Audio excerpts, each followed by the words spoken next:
Vivimos en la búsqueda de la voluntad de Dios como creyentes. Queremos ver a Dios en nuestras acciones cotidianas y rogamos que nuestras decisiones sean conforme a su voluntad. Porque sabemos que la voluntad de Dios es una voluntad que nos conviene, que nos ayuda, nos perfecciona en el carácter y en la adoración de muchos aspectos. ¿Cómo seguir ese ritmo de la voluntad de Dios? ¿Cómo saber si estamos en ella? Porque esa es quizás una de las grandes dudas que nos asisten en este caminar. El apóstol Pablo era un buscador de la voluntad de Dios. Antes se le llamaba Saulo y en ese peregrinaje de buscar la voluntad de Dios, Pablo comprendía en su mente y con sus fuerzas que era la voluntad de Dios acabar con todos aquellos que profesaban el nombre de Cristo. Lo hizo con una conciencia limpia, según él, porque en su ignorancia pensaba que todo el sistema religioso con el que había crecido, él como un fariseo dogmático, se veía amenazado por un nuevo conocimiento de Dios. Así que cuando Pablo, quien es ahora el apóstol, descubre la voluntad de Dios en Cristo, esto lo fascina a él. Si bien es cierto que al hablar de Dios, Pablo usa un lenguaje sobrio, seco, privado, de adjetivos, también a menudo habla de Dios con un entusiasmo nuevo, ahora como creyente en Cristo. Él dice, Dios, Padre nuestro y de nuestro Señor Jesucristo. Es ese Dios que él invoca y que entiende que quiere algo del hombre, algo personal. Para entender el sentido pleno de la voluntad de Dios, para saber discernirla, identificarla sin confundirla, es preciso estimular en nosotros el ejemplo que Pablo nos da, en un sentido más profundo de Dios ahora para él.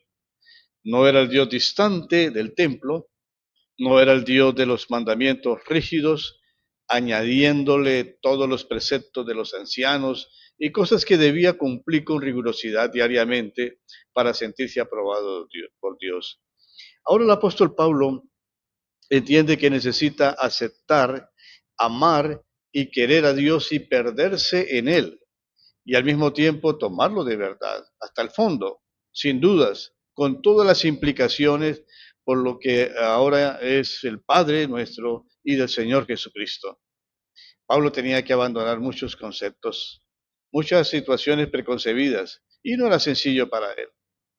Pero a través del ejemplo de Pablo, de cómo se abandona en la doctrina de Cristo, podemos encontrar nosotros también los rasgos que nos van a definir como hijos de Dios.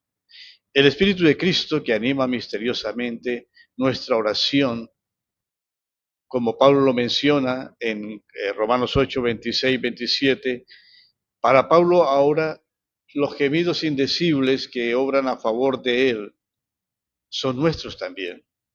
Y Pablo ahora llama a ese Dios distante que antes se designaba como el Dios de Isaac, el Dios de Jacob, el Dios de los antiguos. Ahora Pablo llama a ese Dios Padre. Y eso debió costarle trabajo a Pablo. Así que bajo esa influencia que el Espíritu da a los creyentes, podemos dirigirnos a Dios como un Dios con un toque de familiaridad, ese Abba que Jesús se reservó para sí mismo durante su vida terrenal y que se nos ofrece ahora. Comprendemos entonces que Dios quiere de nosotros que reconozcamos delante de Él nuestra situación de hijos y en un clima de familiaridad, con toda libertad de amor y toda la creatividad que eso conlleva. Entonces podremos reconocer con Pablo que quienes se dejan conducir por el Espíritu de Dios, esos son los verdaderos hijos de Dios, como Pablo escribe a los romanos en el capítulo 8, versículo 14. Y esa relación con Dios en cuanto Padre que tenemos y desarrollamos guiados por el Espíritu, tiende luego a traducirse en términos concretos. Dios, precisamente porque nos ama y nos educa como Padre, también es exigente con nosotros, tiene celo de esa relación que Él ha establecido a través de Jesús.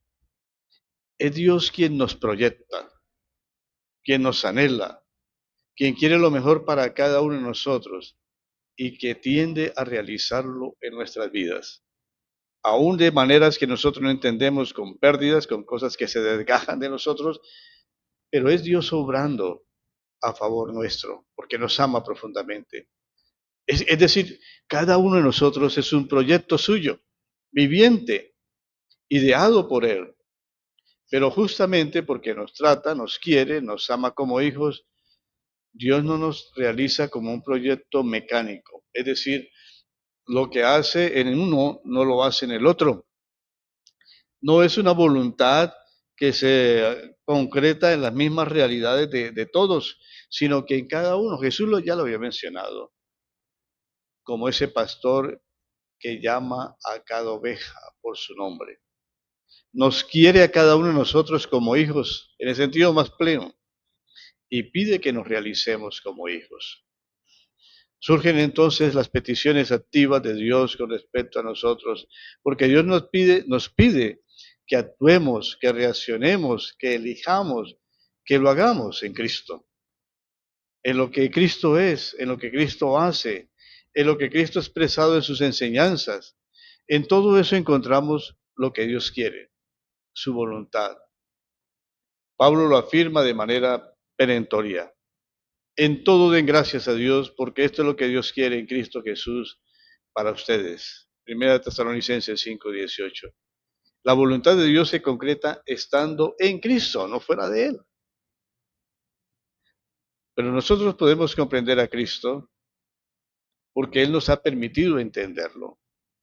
Y al entenderlo, entendemos la voluntad del Padre, porque Cristo es portador de esa voluntad. Y solo si establecemos con Cristo, a través de Él, una relación afectuosa con el Padre, entonces podemos realizar esa voluntad de Dios. Insisto, no es afuera de Cristo. No es posible encontrar la voluntad de Dios afuera de Cristo, porque Cristo concretó la voluntad de Dios, vivió la voluntad de Dios, hizo el mandamiento de Dios, hizo las obras que el Padre le hizo. Todo está allí encerrado en Él. Es la participación de ese Cristo resucitado que se nos transmite al darnos su Espíritu Santo en el bautismo. Es allí donde inicia la verdadera vida y la comprensión de la voluntad de Dios. Y al darnos el Espíritu, Cristo nos comunica en términos concretos lo mejor de lo que Él es, esa capacidad de amar a los hombres y amar a hijos, a Dios como hijos. Somos hijos de Dios. Y eso implica la libertad de los hijos para tener la capacidad de dar. Una confianza filial a la vez nos transmite esperanza. Son muchas cosas a las que el hombre está invitado al unirse a ese plan de Dios. Por eso es importante la predicación del Evangelio. Porque al predicar el Evangelio, la voluntad de Dios en Cristo, y al aceptarla, la gente se concreta en la satisfacción de la plenitud de lo que significa tener sentido en la vida y de vivir la vida con verdaderos propósitos y no andar de un lado para otro dando palos de ciego en la vida, sino saber a qué fue destinado el hombre. Al darnos el Espíritu, Cristo nos purifica porque nos perdona y hace que nuestra vida entera no tenga lagunas ni desniveles. El único desnivel que entendemos es el pecado. Y en esa teología de Pablo, el pecado precisamente es el rechazo a Cristo, primero que todo. Es el rechazo a la influencia del Espíritu Santo. Es la negación de un Dios que nos ama y quiere que vivamos una vida de plenitud, de una manera espiritual, porque no estoy hablando de una plenitud completa de todos los caprichos y deseos y placeres que queremos. No, eso queda atrás. queda atrás. Nuestra vida llega a ser ah, de alguna forma humanizada realmente, porque nos hemos deshumanizado, el pecado nos ha quitado esa humanidad. Volvemos a tomar esa humanidad, la de Cristo, y a la vez, de una manera bella y de mucha, que implica mucha gratitud, que Dios nos haga partícipes de esa naturaleza de Él a través de su Espíritu Santo. Esto es lo que Dios quiere para nosotros, que nos apartemos del mal y que vivamos una vida agradable para Él. Y de esa manera también nuestra vida se va a reflejar en una vida que va a ser bendición para otros. La voluntad de Dios expresada en el Antiguo Testamento es una voluntad que fue truncada por los hombres. Se perdió. El hombre perdió el rumbo. El propósito de Dios era la comunión con el hombre, pero se enturbió precisamente porque el hombre escogía los ídolos y al escoger los ídolos escogía lo absurdo y no fue posible que el hombre reconociera en sí mismo su calidad de ser llamado a ser partícipe de la naturaleza de Dios. Estaban los mandamientos expresados, estaba la ley, estaban los profetas, pero el hombre de alguna manera no podía entender cuál era la voluntad de Dios, porque desviaba su atención a cosas que no eran concretas y falsificó su relación con Dios. La falsificó de tal manera que vivía una vida mecánica de adoración. Tal vez no apreciamos tanto ese tema de que ahora nosotros como creyentes tenemos una relación vital con Dios. Podemos acercarnos al trono de la gracia para obtener el socorro, pero también podemos llamar a ese Dios innombrable Padre, Abba, y eso es algo que solamente podemos recibir en Cristo. Para nosotros los creyentes la letra no nos mata. El Espíritu es quien nos vivifica. La comprensión de que Cristo encarnó todo el ideal de Dios y nos lo ofrece a nosotros. Es allí donde podemos entender la voluntad de Dios. Nuestras decisiones podrían ser más acertadas ahora porque podemos ver luz y podemos ver en Cristo Jesús cómo conducirnos, cómo amar a Dios y cómo tratar a Dios como Dios y como Padre. Comparta estos pequeños temas, quizás arrojen luz sobre algunas experiencias que creyentes están derrotados, se sienten desanimados, porque no pueden vivir la voluntad de Dios. Y vivir la voluntad de Dios es vivir a Cristo. Mientras pasa ese día, estemos contentos en el Señor.